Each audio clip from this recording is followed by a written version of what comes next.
morning and welcome to Smell the Coffee. It is a Tuesday and you are joined by Diana Master and Aina Riza Kweo. How are you doing today? I'm doing great. How are you doing? I'm good. We are within the bag. Are we within the bag or is the bag within us? No, we are within the bag. We must Where is speak the things bag? into existence. Okay. It's on its way. Okay. It's already here, so we must say thank you, bag, for finding your way to me.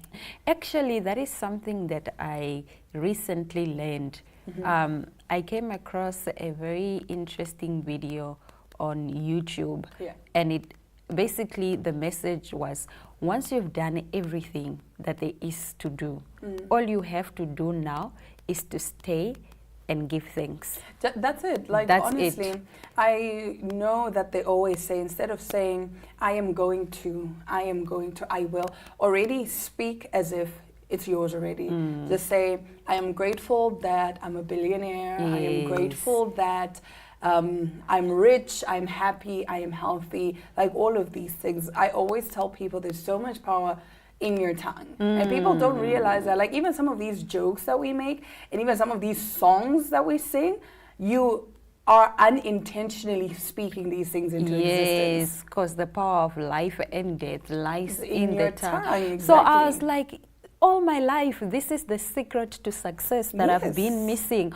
All I have to do now, because I've cried, I've prayed, I've worked, I've labored. You fasted. I fasted, I did everything. All I have to do now is stay on the course, stay with the dream, and give thanks that it's going to happen in the time that it happens. And you know, it's funny that you should say that, because this morning I was listening to a sermon by Joel Osteen, and he was basically talking about how at the right time, what's meant for you will come find you. And then there's a Bible verse, I think it's Psalm 102 verse, I think is it 11? I speak under correction. But it's basically saying that the God that is still on the throne, when the time, there's a set time for whatever it is that's meant to find you.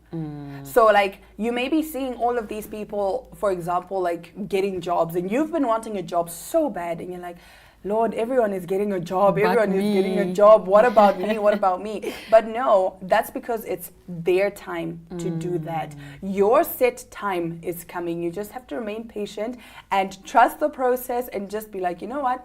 It's coming. I'm grateful. It's here. It's already here. I may not see it now, but I do have it. But I do have it. Somewhere, somehow. Somewhere, somehow. I get it. Well, on that note, we will be right back with our top stories. We have some really scary and some exciting news after the break.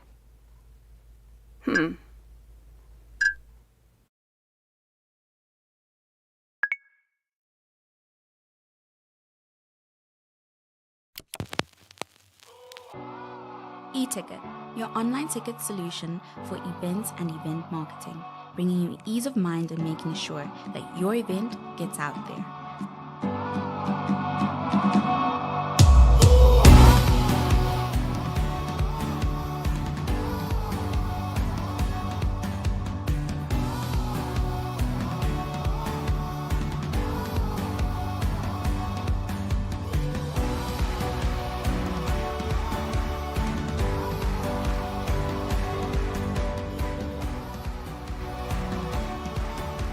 For more information, contact events@nhcom.na.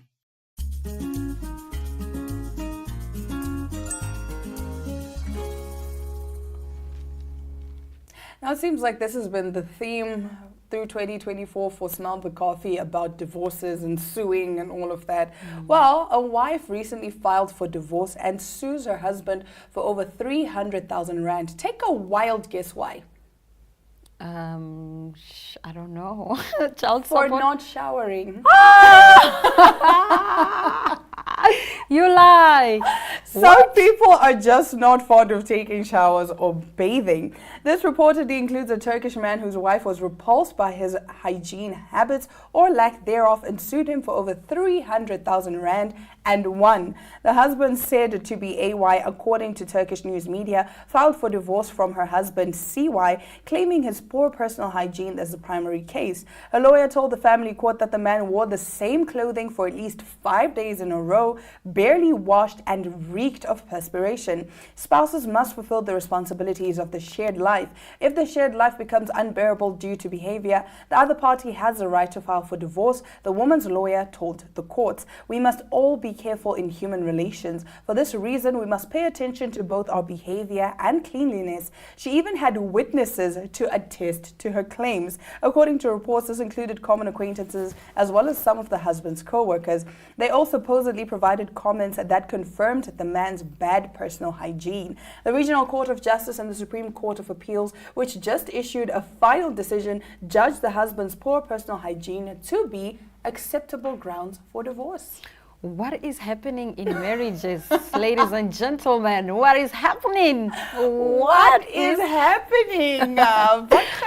Like, you know, I think it's a valid reason. Yes. I'm not sure if it's valid enough to sue, but what I want to know is that you've known that this man is untidy, right? You've dated this man before you married him. So then if untidiness was unacceptable for you, why then do you carry on to marry?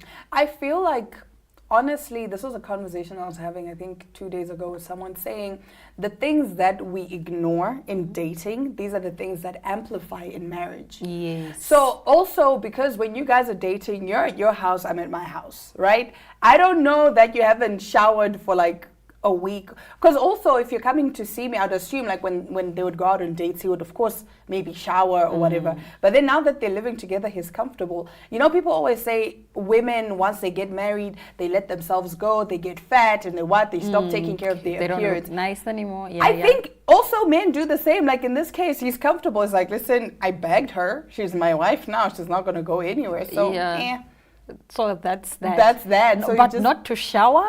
For 5 days and you're reeking of perspiration. No. Like I can't even go. Like I have to bath at least like twice a day. Or at least once a day. Like, but I prefer bathing twice a day. Because I don't know, man. Like imagine going to bed and you've just taken It's just not nice on. bath. It's not on. Like I can't. You ever been like in a place and you're standing there and the person goes and you're like, whoa, stay away, step back. Like, and once you react like that, then people say you are mean or you are rude. No, but like, you can't. If you smell, if somebody has that odor, you can't be like, you can't let it show. Nah, like body-wise. But what would you do in that case, though? Like, and you don't even it's considered rude to even tell someone, Chomi, go bath, or Chomi, your breath is not on. I know people that are blunt enough to be like, go bath, you smell of sweat or whatever. But that's like a 1%. Yeah, it's like 1%, because in all honesty, I wouldn't either. Don't do that. It's just very rude. Yeah, in all honesty, I wouldn't either. I can't come and be like, yo, colleague, I can't. But then I will go like after the shows, I'm like, yo, Esther, madam did not bath today. All right, let's move on to our next story. In some sad news, King Charles has been diagnosed with cancer. Britain's King Charles has been diagnosed with cancer and will step back from public-facing duties while he undergoes treatment, the palace announced on Monday. The update comes after Charles, who's 75, attended a London hospital for a corrective procedure for an enlarged prostate last month. Tests are carried out and revealed a form of cancer, the palace said in a statement on Monday. A royal source told CNN that the form of cancer detected was not prostate cancer, but it did not specify what it was. His Majesty has yesterday commenced a schedule of regular treatments, during which time he has been advised by doctors to postpone his public-facing duties. Throughout this period, His Majesty will continue to undertake state business and official paperwork as usual. It added the King spent 3 nights in the London Clinic, a private hospital near Regent's Park, for his recent procedure, and was previously said to be doing well following a stint. He was seen for the first time since the treatment on Sunday, appearing in good spirits as he waved to the public on his way to a Sunday morning church service. His wife Queen Camilla, accompanied him. The royal source added that the king returned to the Sandringham on Monday morning to begin outpatient treatment in London. Oh, shame, man. Yeah, it's a shame. Really sad. I always feel sad, especially if old people are sick. It's just not fair. For me, it's cancer. I absolutely hate cancer, and I feel like we can do. I don't know. There's nothing that we can do really, but it's just so sad to know that there's nothing that can be done. Like, you know, we're helpless. There's literally nothing you can do, especially if it's diagnosed late. This is why we're always preaching that message to say, go for your checkups. Early detection saves lives. You don't want to discover once you're like stage 3, stage 4, and it's too late. At least when it's still like beginning stages, something can be done. Yeah. Like, it's really sad. I guess what we can do is offer our support, be there because diseases as a whole take a toll on everyone, on family members, on their emotional and physical well-being. Financial also. Yeah. What we can do is just to hold hands and be there however we can. Yeah, yeah. You know, and sometimes it's not even like just contributing money or whatever. It's also just being, like you're saying, the emotional support, just being there to be like, okay, listen, if you want to talk, I'm here. If you just need me to be there and not do anything, like you just need someone to sit there with you, it's fine. I think people definitely need that kind of support system and support structure. Yeah.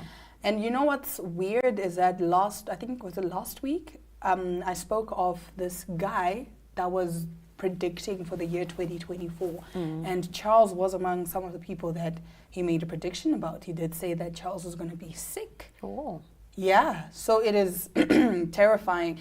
And sticking with predicting the future, people are freaking out because they think The Simpsons once again have predicted the future. The Simpsons viewers have been left shocked after the series predicted yet another event. For more than 3 decades, the long-running series has been making jaw-dropping predictions, with the ones coming to fruition last year including the Titanic submersible tragedy, Barbie Mania, and Donald Trump's arrest. Now it's happened again, with the technology explored in a 2016 episode now being released by Apple. Last week, the tech company launched the new £3,400 Vision Pro, a mixed reality headset in which digital media is integrated with the real world, and physical inputs such as motion gestures, eye tracking, and speech recognition can be used to interact with the system. However, eagle-eyed TV fans have noticed a similar product took over Springfield in a 2016 episode of The Simpsons. In Friends and Family, Mr. Burns hired Marge, Bart, Lisa, and Maggie to play his virtual reality family, which eventually becomes a technology everyone has access to. A montage then shows all the Simpsons characters wearing virtual reality sets as they walked into lampposts and fell into potholes while getting caught up with the goggles. Other characters were then seen immersing themselves in the VR experience, with Principal Seymour Skinner enjoying a virtual picnic while Homer and Marge lay side by side in bed as they virtually kissed each other. Although many people on the net are saying The Simpsons predicted the future, many others suggested that Apple had used The Simpsons as creative inspiration. For those that don't actually know, the Vision Pro provides augmented reality as opposed to virtual reality, meaning that users will be able to see the world around them while wearing it, as opposed to being confined within a completely virtual environment. You know, predictions scare me. They are terrifying. I would rather be surprised than know. Yeah.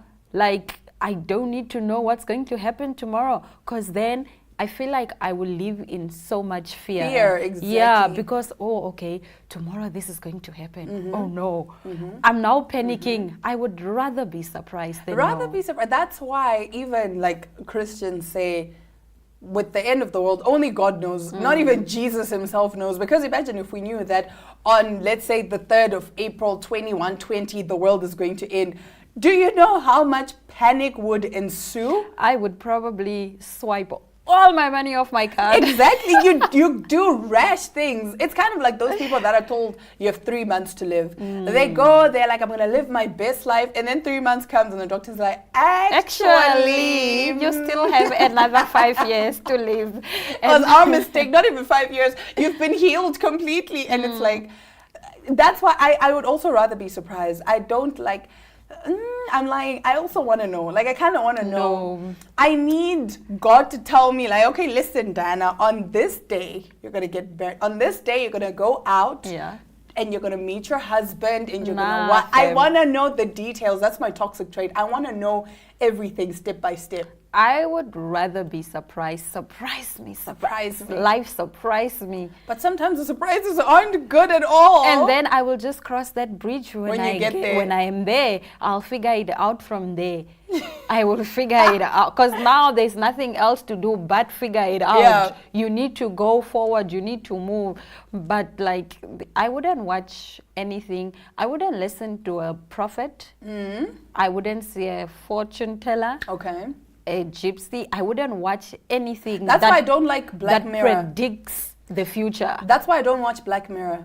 I wouldn't go, what are these? Are they card readers? What are they called? Tarot card readers. No. I've actually done a tarot card reading. Like, tarot card readings they're fun, but they're also terrifying. But then again, they say that it's based off of your energy right now. Like, it's not saying that it's set in stone, like in 5 years' time you're going to be married. That's just what you are. That's what your vibration is at right now. But you can still change that. You can still maybe decide, I want to get married next year. And then, you change and then you align on a different vibration. I don't know. But they say that it's not like it's set in stone to say, on this day, this is going to happen. It's just that that's what your frequency is at right now. Thank you. No, honestly speaking, I kind of want to know everything. Like, I want to sit down next to God and be like, but God, tell me, when is this going to happen? Like we're saying earlier on, you want to do something, you're waiting for something, and you don't know when that day is going to come. Like, just a hint would be fine. Like, okay, you know what? You've been praying for a job. Between now and 2026, you're going to get this amazing job that's going to pay you, like, at least like a young time frame. But now the Lord is just like, wait, and it's like, okay, but how much longer? It's like, wait. No? Nah, thank you. You just want to be surprised? I just don't care to know. Wow. I know. Okay, well, please do let us know in the comments. Are you like Aina that's just like, you know what, surprise me? Or are you like me that needs to know every detail, how it's going to happen, when it's going to happen, how it's going to happen? Please do let us know in the comments. Now, after the break, Yolanda Nell talks to Joshua Clifford of Free Water in Austin, Texas about his business model. We'll be getting into that right after this. Welcome to My.NA Cars, your ultimate destination for everything automotive. I am your host, Diana Master. Teamwork makes the dream work, right? Discover the latest models, innovative technologies, and expert insights from our passionate hosts. Learn essential maintenance tips and get exclusive behind-the-scenes access to the automotive industry. Don't miss My.NA Cars on NTV every Thursday at 2100 hours. Tune in and ignite your passion for automobiles.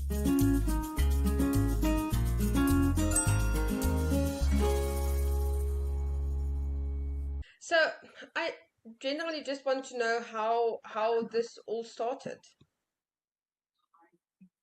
Sure. So back in 2015 on my 30th birthday, I sold everything I owned to do a trip around the world.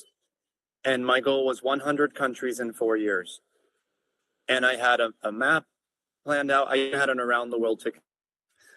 And I was in Rome, Italy, maybe 10 or 10 countries something.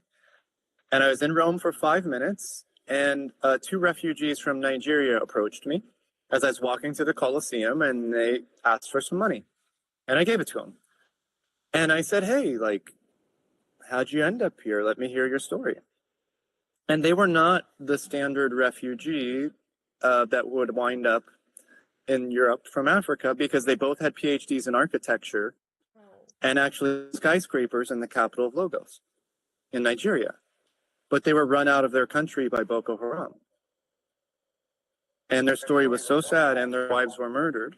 Oh, geez. And that made me feel really guilty. I was on a trip around the world, and that in 2015, that's when millions of people migrated to Europe. And in the United States, it doesn't matter what your news source and Fox, whatever, the news all said these are all bad people, extremists, terrorists, blah, blah, blah, blah. These guys were great. And I know that they were the outlier because not many refugees have PhDs in architecture and have built skyscrapers in their portfolio. Actually, they're the only people I've ever met still to this date who have done buildings like that. And that opened my eyes, and I felt guilty. So I quit my trip around the world, and I started a profit foundation called Save the Refugees in Belgrade, Serbia, the capital of the former Yugoslavia. And I said, okay, I'm new to this, but for every dollar donated, I'll match it with 1 to 3 of my own. And a week later, a Serbian girl asked if she could volunteer with our organization. Now she's my wife, Ivana. And together we volunteered for 18 months on and off and worked with more than 10,000 people from 26 countries. And 1 in 4 said they left their country because they didn't have water or food. So I was like, wow, I'd heard about the global water crisis, global famine, but I'm like seeing it firsthand, mass migration will do to it. So I started just investigating what the UN and all the governments were saying to do about it. And I quickly realized all their proposals are bullshit. They say just to end the global water crisis temporarily is 350 billion with a B. And any child who could do addition and subtraction is actually less than 5 billion to permanently fix it. And you could end global famine permanently for less than 50 billion with a B. Sure. Even a child can do it. It's such simple math. And that bothered me. Why would they put such a high number? Now, I was a soldier, and in the army, they spend 10,000 on a hammer and 5 grand on a nail. So I was like, is that the reason? And that could be part of it. But if you ask me, and maybe I'm cynical, it's because they don't want to solve it, because water and food are publicly traded in every stock market in every Western civilization. And we live in a world where only things scarce have a value. So if De Beers they own 90% of the diamonds, if they opened those vaults and gave them away, what would a diamond be worth? Nothing. So in order for water, pork bellies, corn, wheat, cotton to have a value, in this current system, 10% of the world has to starve, and I think that's immoral. Yeah. So we created a new system, and free water is free because the packaging is the ad space. It was designed, the catch is they all look different. The catch is, that's it. There's really no catch. We're that crazy company that I've created more than 100 ways you could earn more than $1,000 from a free bottle of water or bag of potatoes. Most important, just from donating 10 cents per water, and we're already donating more than that.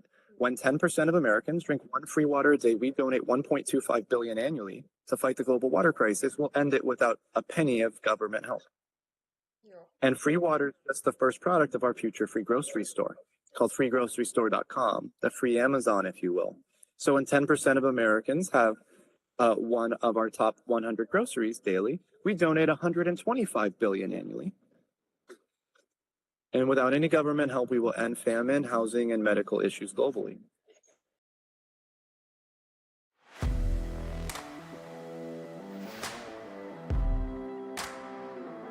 Hello and welcome to today's Sports Rep Show. I am your host, Jesse Jackson Kauraika.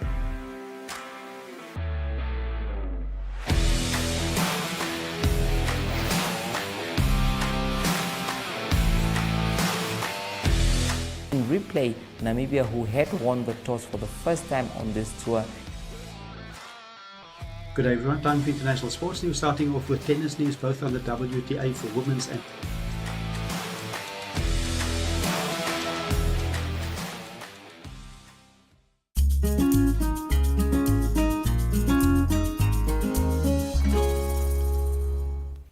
Unfortunately, all good things must come to an end.